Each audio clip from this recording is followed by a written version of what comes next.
Yo, what's up with it, y'all? It's JD and James. We're back with another quick video. In today's video, we're going to be talking about how you can build a strong core without doing ab exercises. I think there's a big misconception when it comes down to people who have six packs or people who have a really strong core and how they actually built their core up. Today we came out here to the west side of Oahu. It's a little town called Waianae. They got a calisthenics park out here right on the beach. We're going to go get a hike in later.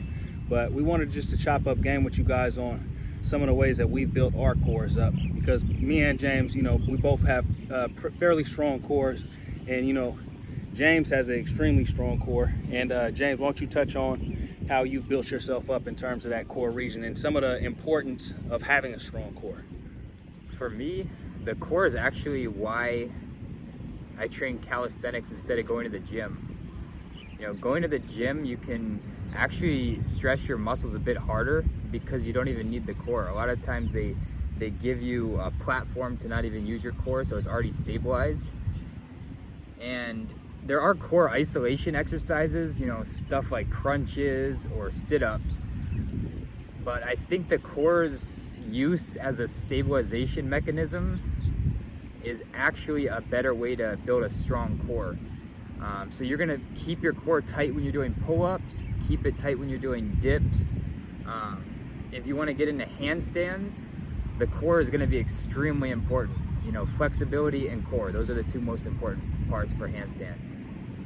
I think in terms of, from my experience building up my core over the years, and when I used to lift weights back in the day, and even when I was playing basketball when I was younger, maybe when I was playing basketball when I was younger, I used to have a six-pack. But, when I really got heavy into weightlifting, I never really could develop that strong core that I wanted. I was always doing ab exercises. I was always doing the knee raises, the crunches, the sit-ups, all those exercises, those stereotypical exercises, the flutter kicks, all that, the stereotypical exercises that you think that you will want to use to build up a strong core.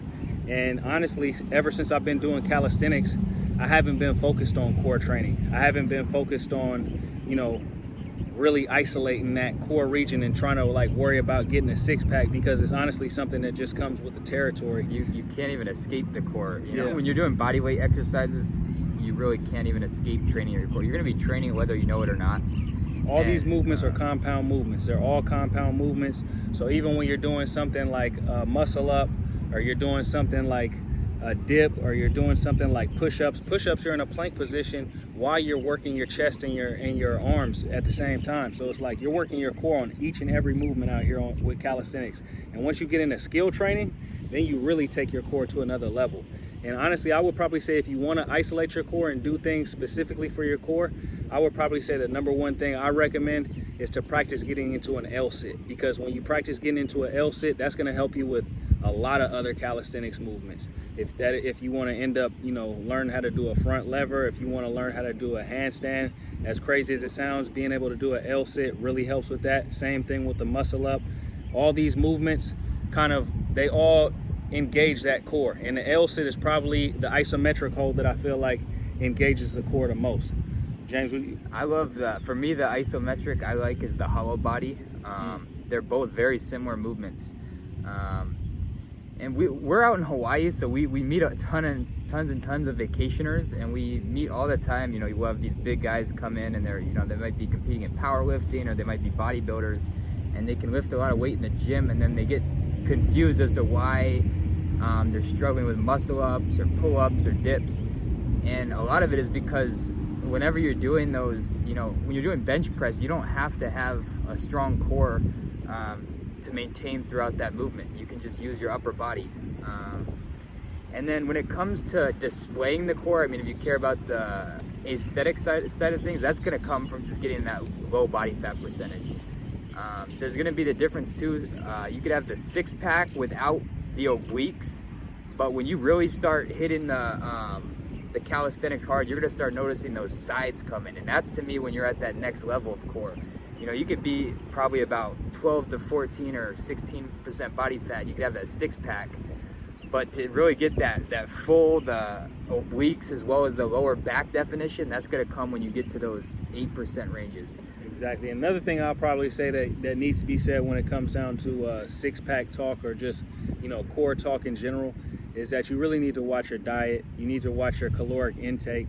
You know, I always say there's 3 phases to diet. There's how much you eat, that's calories in versus calories out.